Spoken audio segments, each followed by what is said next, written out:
సుమన్ టీవీలో మీ business promotions కోసం ఈ కింది నెంబర్ను సంప్రదించగలరు.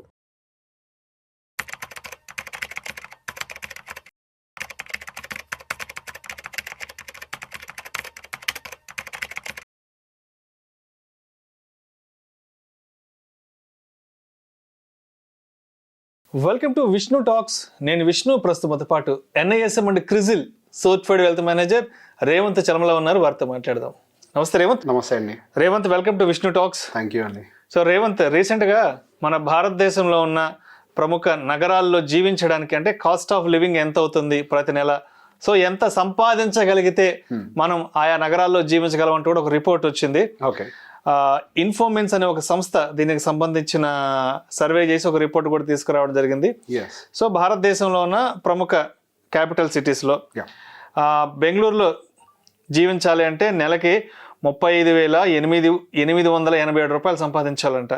అండ్ ముంబై విషయానికి వస్తే 33,321 రూపాయలు, ఢిల్లీ విషయానికి వస్తే 33,308 రూపాయలు, పూణే విషయానికి వస్తే 32,336 రూపాయలు, అహ్మదాబాద్ విషయానికి వస్తే 31,048 రూపాయలు, హైదరాబాద్ విషయానికి వస్తే 31,253 రూపాయలు, చెన్నై విషయానికి వస్తే 29,342 రూపాయలు, లక్నో విషయానికి వస్తే 28,376 రూపాయలు, కోల్కతా విషయానికి వస్తే 27,869 రూపాయలు, జైపూర్ విషయానికి వస్తే 27,813 రూపాయలు. అంటే ఈ లిస్టులో ఉన్నటువంటి మహానగరాల్లో బ్రతకాలి అంటే దగ్గర దగ్గర 35,000 రూపాయల వరకు సంపాదన ఉండాలంటూ కూడా చెప్పడం జరిగింది. మన హైదరాబాద్ విషయానికి వస్తే తక్కువలో తక్కువ ఒక 31,253 రూపాయలు సంపాదించగలిగితే హైదరాబాద్లో బ్రతకాలం అంటూ కూడా రిపోర్ట్ వచ్చింది. ఏంటి సో ఈ రిపోర్ట్ని ఎలా అర్థం చేసుకోవాలి, ఈ రిపోర్ట్ని బట్టి మనం తెలుసుకోవాల్సిన విషయాలు ఏంటి, అండ్ దీన్ని బట్టి మన ఫైనాన్షియల్ ప్లానింగ్ అనేది ఎలా ప్లాన్ చేసుకోవాలి, మన సంపాదన ఎలా ఉండాలి అంటారు?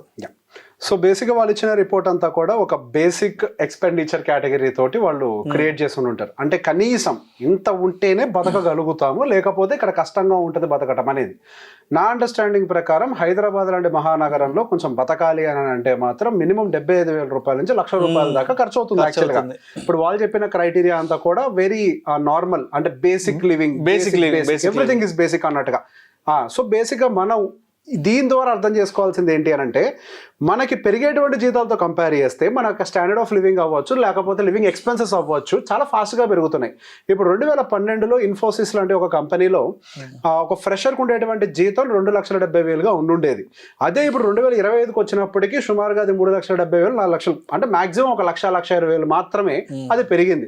అంటే అది మన అంటే ఒక క్యాలిక్యులేషన్ పర్పస్ కోసం చూసుకున్నా 2-3% మించి శాలరీస్ అనేవి గ్రో అవ్వట్లేదు. కానీ అదే ఎక్స్పెండిచర్ ప్యాటర్న్లో గమనించినట్లయితే దాని యొక్క ప్యాటర్న్ మాత్రం మినిమం మనకి హైదరాబాద్ అంటే మెట్రోపాలిటన్ లాంటి ఒక సిటీలో అది 10% యావరేజ్తో గ్రో అవుతూ పోతుంది. సో 2012 ఎవరైతే ముందు నుంచి హైదరాబాద్లో ఉంటున్నారో వాళ్ళందరూ అబ్జర్వ్ చేసుకొని ఉంటే గట్టిగా ఒక డబుల్ బెడ్రూమ్ ఫ్లాట్ 10,000 రూపాయలకి దొరికిపోయి ఉండేది.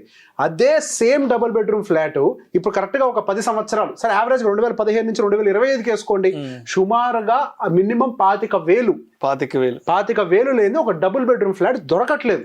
అంటే మనకి డబుల్ కంటే ఎక్కువగా పెరిగింది. అంటే యావరేజ్గా 9%, 10% స్పీడ్ తోటి మనకి యావరేజ్ మన లివింగ్ ఎక్స్పెన్సెస్ అనేవి పెరిగిపోతూ ఉన్నాయి. మనం సంపాదించే దాంతో కంపేర్ చేస్తే మనకి ఫ్యూచర్లో రాబోతున్నటువంటి ఒక ఎక్స్పెండిచర్ చాలా పెద్దగా ఉండబోతోంది అని ఒక హెచ్చరిక లాగా దీన్ని చూడాలి మనం. సో దీనికి సంబంధించి నేను క్లియర్గా చెప్తాను. ఇప్పుడు యావరేజ్గా వాళ్ళ లెక్క ప్రకారం ఏం చెప్తున్నారు, యావరేజ్గా రోజుకు 1,000 రూపాయలు ఖర్చు లెక్క, రోజుకు 1,000 రూపాయలు రోజుకు 1,000 రూపాయల లెక్కన యావరేజ్ కదా సంపాదించాలని చెప్పేసి అంటున్నారు. సో అది ఎప్పుడు వరకు మీరు సంపాదించగలుగుతారు, మీ ఒంట్లో ఓపిక ఉన్నంత వరకు సంపాదించగలుగుతారు. ఆ తర్వాత కూడా రేట్లు ఇదే స్పీడ్ తోటి పెరుగుతాయి కదా. సో బేసిక్గా దీని ద్వారా మనం అర్థం చేసుకోవాల్సింది ఏంటి, ఈ రోజు సంపాదించేటప్పుడు మనం రేపు అన్న ఒక రోజుని కొనుక్కోకపోతే, ఈ రోజు 1,000 రూపాయలు ఖర్చు పెడుతున్నాము అని అంటే ఇంకొక 1,000 రూపాయలని రేపు అన్న ఒక రోజు మనం కొనుక్కోవాలి. ఇప్పుడు మీరు ఏం చేస్తారు, వర్కింగ్ అంటే 30 నుంచి 60 దాకా వర్కింగ్ లో ఉంటారు, తర్వాత 60 నుంచి 90 వరకు యావరేజ్గా హ్యూమన్ లైఫ్ స్పాన్ అనేది ఒకటి ఉంటుంది కదా, లేదా అటు ఒక 25 ఇటు ఒక 25 అనుకోండి. అంటే మనం ఎంతకాలం పని చేస్తామో అంతకాలం మనం వర్కింగ్లో, అంతకాలం రిటైర్ అయ్యి ఉంటాం మనము. అంటే అంతకాలం ఒక లీజర్ లైఫ్ని ఎంజాయ్ చేయాలనుకుంటాము. అంటే మనం ఏం చేయాలి, ఎంతకాలం పని చేస్తామో ఆ రోజు ఎంత ఖర్చు పెడుతున్నామో అంత ఈక్వల్ అమౌంట్ తోటి రేపు అన్న ఒక రోజు మనం కొనుక్కోవాలి. కొనుక్కోకపోతే మీరు ఆ రోజును బతకడం అనేది కష్టంగా మారుతుంది. ఇప్పుడు యావరేజ్గా ఈ శాలరీ వస్తుంది. ఒక శాలరీ తోటి నిజంగా హైదరాబాద్ లాంటి దాంతో అంటే ఒక్క ఇన్కమ్ తోటి నిజంగా హైదరాబాద్ లాంటి ఒక మహానగరంలో బతకడం సాధ్యమానంటే ఏదో 1-2 ఫ్యామిలీస్లో కుదురుతుంది, కానీ 10లోంచి తీస్తే 8 నుంచి ఫ్యామిలీ యావరేజ్గా 7 to 8 ఫ్యామిలీస్కి అయితే సాధ్యం కాని పరిస్థితి. అంటే కంఫర్టబుల్ లివింగ్ కానీ ఫ్యూచర్ని ఎఫోర్డ్ చేయడం కానీ. దీనికోసం మనం కనీసం 3 ఇన్కమ్స్ని ప్లాన్ చేసుకోవాలి. 3 ఇన్కమ్స్ అని అంటే, ఒకటి హస్బెండ్ వర్క్ చేస్తే ఒక ఇన్కమ్ అంటాం, సెకండ్ ఇన్కమ్ అని అంటే వైఫ్ కూడా వర్క్ చేస్తే దానికి ఒక ఇన్కమ్ కింద పరిగణిస్తాం, అండ్ థర్డ్ ఇన్కమ్ అది కంప్లీట్గా ప్యాసివ్ అయి ఉండాలి. ఒక మనిషి పని చేస్తే వచ్చేది కాదు అది. అంటే ఇంకో వ్యాపారం పెడతానో, లేకపోతే నేను సైడ్ ఇన్కమ్ కింద ఏదైనా బిజినెస్ అదే లేదా ఏదైనా ఎక్స్ట్రా జాబ్ చేస్తానో అటువంటిది కాదు. ఒక 2 రకాల ఇన్కమ్స్ మనుషులు పనిచేసేవి అయినప్పటికీ 3వ రకమైన ఇన్కమ్ మాత్రం మనిషి పని చేయకుండా రాగలిగేది అయ్యి ఉండాలి. ఎందుకు? ఫర్ ఎగ్జాంపుల్, ఒక టైం తర్వాత అయినా సరే సహజంగా ఆడవాళ్ళు జాబ్ మానేయడానికి ప్రిఫర్ అవుతారు 45 ఏళ్లకైనా కానీ. ఒకవేళ మీకు 45 తర్వాత మీ వైఫ్ జాబ్ మానేసిన తర్వాత 57కి ఏదో ఆరోగ్య సమస్య వల్ల మీరు ఉద్యోగం మానేశారు అనుకోండి, అప్పుడు మీరు ఎట్లా సర్వైవ్ అవుతారు? అప్పుడు మీకు ఆ 3వ ఇన్కమ్ ఏదైతే ఉందో అది మిమ్మల్ని హ్యాండిల్ చేసే ప్రయత్నం చేస్తుంది. సో ప్రాక్టికల్గా మనం ఈ రోజుతో రేపు ఉన్న రోజుని ప్యారల్గా కొనడం కష్టం. ఇప్పుడు 75,000 ఖర్చు అయితే 75,000 మీరు సేవింగ్స్ చేయగలుగుతారా? ప్రాక్టికల్గా మనం సంపాదిస్తూ సేవ్ చేయాలి అనడం సాధ్యం కాకపోవచ్చు కాక, కానీ 3 రకాల ఇన్కమ్ని క్రియేట్ చేస్తే గనక అది సాధ్యం అవడానికి అవకాశం ఎక్కువ ఉంది. అది మీ మిస్సెస్ వర్క్ చేస్తారా, సెకండ్ ఇన్కమ్కి మీ బిజినెస్ వర్క్ చేస్తారా, డజన్ మ్యాటర్. 2 ఇన్కమ్లు ఉండాలి, 3వది ప్యాసివ్ అయి ఉండాలి. ఆ 3వ ఇన్కమే మీ లైఫ్ మొత్తాన్ని ప్రొటెక్ట్ చేయడానికి హెల్ప్ అవుతుంది. ఈ 2 ఇన్కమ్ల విషయంలో కూడా మరి కొన్ని అంశాలు మనం దృష్టిలో పెట్టుకోవాలి. ఏదో ర్యాండమ్గా నాకు వచ్చిన పని నేను చేస్తా, నాకు తెలిసిన దారిలో నేను పోతాను అని అంటే మార్కెట్ అట్లా యాక్సెప్ట్ చెయ్యదు. మీరు ఏదైతే పద్ధతిలో ఒకే పద్ధతిలో పోతారు అని అంటే అది పాత చింతకాయ పచ్చడి అయిపోతుంది, దానికి డిమాండ్ ఉండదు. సో ఎప్పుడైనా సరే కెరియర్ పాయింట్ ఆఫ్ వ్యూలో మీ కెరియర్ మీద ఫోకస్ పెట్టి అన్నెసరీ యాక్టివిటీస్ని పక్కకు పడేసి మీ కెరియర్ మీద ఫోకస్ పెట్టి జీతం ఎక్కడ పెరుగుతుందో ఫస్ట్ ఐడెంటిఫై చేయండి. అది పెరగకపోతే అసలు ఏ పనులు మనం ముందరికి చేయలేం. అదేవిధంగా ఈ ప్యాసివ్ ఇన్కమ్ కోసం అని చెప్పేసి అన్నెసరీ స్కీమ్స్, స్కామ్స్ వీటిలో డబ్బులు పెట్టి అది ప్యాసివ్ ఇన్కమ్ అని చెప్పేసి అనుకోకండి. ప్యాసివ్ ఇన్కమ్స్కి పద్ధతులు వేరు.